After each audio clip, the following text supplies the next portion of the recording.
ये कहानी है एक यंग टीचर की जो अपनी फिजिकल नीड पूरी करने के लिए अपने ही स्टूडेंट के साथ रिलेशन बनाती है, लेकिन इस रिलेशन का क्या अंजाम आएगा ये उन्होंने सोचा भी नहीं था। हेलो दोस्तों, आज हम एक्सप्लेन करने वाले हैं 2019 में रिलीज हुई एक रोमांस ड्रामा मूवी जिसका नाम है before the down. Movie start होती है और हम एक अपसेट लेडी को देखते हैं जो ट्रेन में सफर कर रही थी। वो बहुत अपसेट दिख रही थी। उसके बाद हम एक टीनेज बॉय को देखते हैं जो अपने रूम में बैठकर बहुत रो रहा था। सीन शिफ्ट होता है और हम एक यंग टीचर को देखते हैं। उसका नाम लीला कैंडी था। हाल ही में उसका डिवोर्स हुआ है और वो एक नए शहर में एक टीचर के तौर पर स्कूल में शिफ्ट हुई है। लीला देखने में जितनी खूबसूरत थी वो नेचर से भी बहुत स्वीट थी। स्कूल में सब लोग उसका वेलकम करते हैं। इसके बाद हम जेसन को देखते हैं। वो जिस स्कूल में पढ़ता था उसी स्कूल की नई टीचर लीला थी।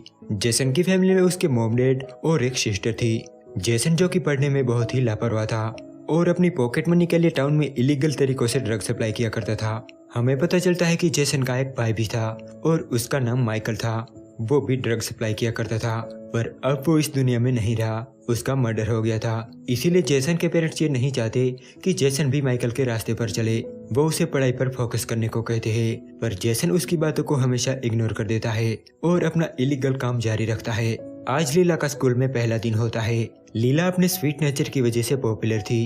वो अपने स्टूडेंट्स और कलीग से अच्छे से पेश आती थी। उस दिन लीला अपने कोच एंड्रू से भी मिलती है। क्लास का टाइम होता है और सभी स्टूडेंट क्लास में आते हैं। उन्हीं में जेसन भी होता है। अब यहाँ लीला अपने आप को स्टूडेंट से इंट्रोड्यूस करती है। स्कूल के बाद जेसन और उसके दोस्त मिलकर स्मोक करने लगते हैं। साथ ही वो स्कूल की नई टीचर लीला के बारे में भी बातें करने लगती है। रात को लीला अपनी मॉम को कॉल करती है। लीला की फैमिली में उसकी मॉम और एक भाई था। लीला की मॉम हमेशा लीला की फिक्र किया करती थी। अगले दिन स्कूल में जेसन लीला से होमवर्क के लिए हेल्प मांगता है क्योंकि लास्ट सेमेस्टर में उसके मार्क्स बहुत कम आए थे। लीला भी उसकी हेल्प करने के लिए मान जाती है, लेकिन उसके साथ ही टीचर सेनन उसे बताती है कि तुम जेसन के पीछे अपना टाइम खराब मत करो। उसका पढ़ने में बिल्कुल भी इंटरेस्ट नहीं है। लेकिन लीला कहती है कि मुझे ऐसा नहीं लगता, मैं एक टीचर हूँ और यही मेरा काम है।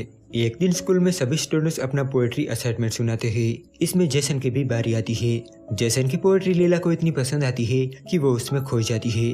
अगले दिन स्कूल में मैथ्यू लीला से मिलता है और उसे रात को क्लब में आने के लिए इनवाइट करता है, तो लीला भी मान जाती है और उसे हाँ कर देती है।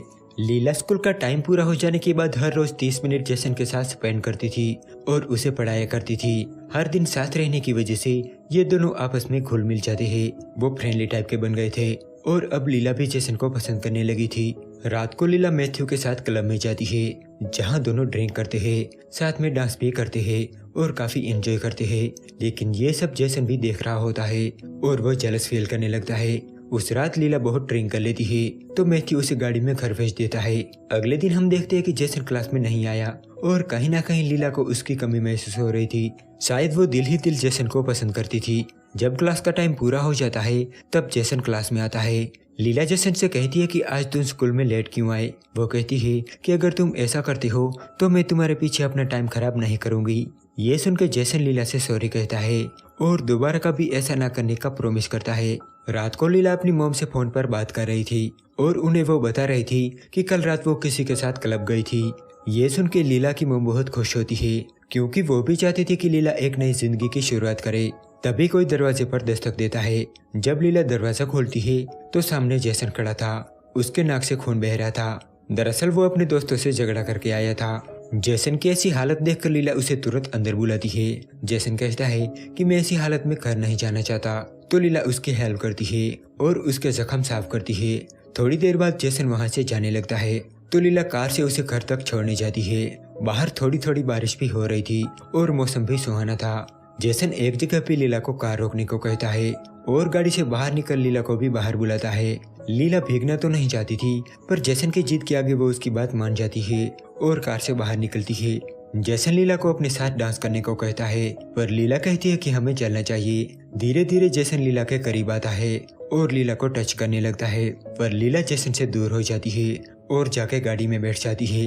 वो जेसन को लेकर उसके घर पहुंचती है। गाड़ी में वो जेसन को बताती है कि तुम एक अच्छे बच्चे हो और मैं तुम्हारी टीचर हूँ। आज बात बहुत आगे निकल गई और ये सिर्फ मेरी गलती की वजह से हुआ, लेकिन इसके बाद ऐसा कुछ नहीं होगा। एक तरफ लीला जेसन को पसंद तो करती थी, पर कहीं ना कहीं उसे गिल्टी फील होता था क्योंकि वो उसका स्टूडेंट था और एज में भी छोटा था। जेसन लीला की बात पर कोई रिएक्ट नहीं करता और अपने घर चला जाता है। अगले दिन क्लास में लीला जेसन की तरफ देखती भी नहीं। एक दिन वो फिर से मैथ्यू के साथ क्लब जाती है जहाँ जेसन भी आया होता है। मैथ्यू लीला को पसंद करता था और ये बात लीला भी जानती थी, पर अभी तक मैथ्यू ने लीला को प्रपोज नहीं किया था। थोड़ी देर बाद लीला बाथरूम जाती है तो उसके पीछे जेसन भी जाता है और लीला को किस करने लगता है। लीला भी उसे रोक नहीं पाती और उसका साथ देती है, लेकिन अगले ही पल वो उसे अपने से दूर कर देती है और वहां से चली जाती है। जेसन की इस हरकत की वजह से वो पैनिक कर गई थी और वो मैथ्यू को बाय करके घर चली जाती है। उसके चले जाने के बाद शेनन मैथ्यू के पास आती है और वो मैथ्यू को बताती है कि जेसन हमेशा लीला के आसपास कुत्ते की तरह घूमता रहता है। इस बात को मैथ्यू कुछ ज्यादा ही सीरियस ले लेता है। यहाँ लीला जब घर में होती है तभी जेसन दरवाजा खटखटाता है तो लीला को ना चाहते हुए भी दरवाजा खोलना पड़ता है। यहाँ भी लीला जेसन को समझाती है कि हमें ये सब रोकना होगा और हमें लिमिट क्रॉस नहीं करनी चाहिए, लेकिन जेसन धीरे धीरे लीला के पास आता है। वो उसे यकीन दिलाता है कि जो वो कर रहे हैं वो गलत नहीं है। ये कहकर वो उसे किस करने लगता है। लीला भी खुद को रोक नहीं पाती और उसका साथ देती है। इसके बाद दोनों इंटीमेट होते हैं। अगली सुबह लीला जेसन से कहती है कि रात को हमारे बीच जो भी हुआ तुम इसके बारे में किसी को नहीं बताओगे। जेसन कहता है कि ठीक है। साथ ही लीला ये भी कहती है कि आज के बाद ऐसा फिर से कभी नहीं होगा, लेकिन जेसन उसकी बात हंसते हुए टाल देता है। स्कूल में मैथ्यू लीला से मिलता है और उसे बात करने की कोशिश करता है, लेकिन तभी वहां जेसन आ जाता है और लीला मैथ्यू को बाय करके चली जाती है। जब भी मैथ्यू लीला के करीब जाने की कोशिश करता तब बीच में जेसन आ जाता और अब ये बात मैथ्यू भी समझ गया था। जेसन एक टीनेजर था, उसे लव और लस्ट के बीच का फर्क समझ नहीं आता था। क्लास के बाद जब लीला उसे पढ़ाती थी तब जेसन अपने इमोशंस पर कंट्रोल नहीं रख पाता था और उसे टच करने की कोशिश करता था। रात को लीला अपनी मॉम को बताती है कि वो किसी को डेट कर रही है। जेसन और लीला बहुत खुश थे, पर लीला को हमेशा डर बना रहता था कि कहीं इस बात का पता उनके पेरेंट्स को ना चल जाए।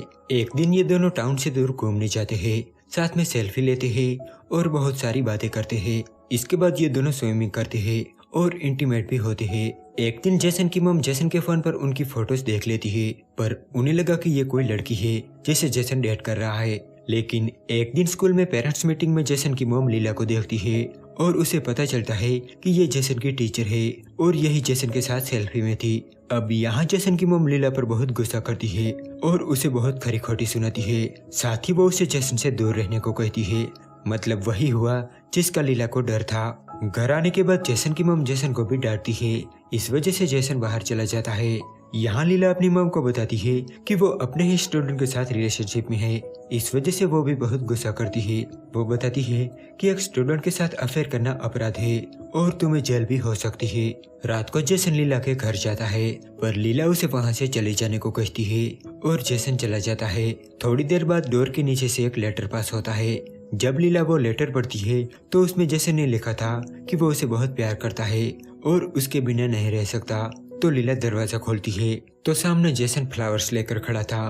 दोनों हग करते हैं और किस करते हैं। जेसन लीला को बताता है कि हम ये शहर छोड़कर भाग सकते हैं। अगर तुम अपनी टीचर की जॉब से इस्तीफा दे देती हो तो तुम मेरी टीचर नहीं कहलाओगी और फिर कोई कानूनी कार्यवाही भी नहीं होगी। लीला कहती है कि मैं इसके बारे में सोचूंगी। स्कूल में जब लीला और जेसन बात कर रहे थे तब मैथ्यू उन्हें देख लेता है और मन ही मन बहुत गुस्सा होता है। एक रात जब लीला अपना काम कर रही थी तभी वहाँ मैथ्यू पहुँच जाता है और उसके साथ रेप करता है। रात को जब जेसन लीला के घर जाता है तब लीला रो रही थी। लीला जेसन को अपने साथ जो भी हुआ उसके बारे में बता देती है। इस बात से गुस्सा होकर जेसन अगले दिन मैथ्यू पे हाथ उठाता है और इस जुर्म में उसे जेल भी हो जाती है। लेकिन जेसन की मॉम जेसन को बेल पे छुड़ा लेती है। लीला भी वहाँ आ चुकी थी और वो जेसन से बात करना चाहती थी, लेकिन जेसन की मॉम उसे कोई मौका नहीं देती। अगले दिन जेसन स्कूल में भी नहीं आता और लीला भी बहुत परेशान थी। रात को जेसन जब लीला के घर जाता है तब वो अपना सामान पैक कर रही थी। जेसन को लगा कि वो शहर छोड़ने के लिए रेडी हो गई है, लेकिन वो बताती है कि वो सिर्फ अकेली जा रही है। वो जेसन को समझाती है कि यहाँ तुम्हारी फैमिली है और यही तुम्हारा फ्यूचर है, तुम्हें यहीं रहना चाहिए। साथ ही उसने जेसन के साथ जो भी किया उसके लिए माफी भी मांगती है। जेसन कहता है कि मैं तुम्हारे बिना नहीं जी सकता, पर वो उसकी एक नहीं सुनती और शहर छोड़कर चली जाती है। प्यार करना गलत नहीं है, पर हमें सही गलत की पहचान होनी चाहिए। इस तरह से ये मूवी एंड हो जाती है। Thanks for watching.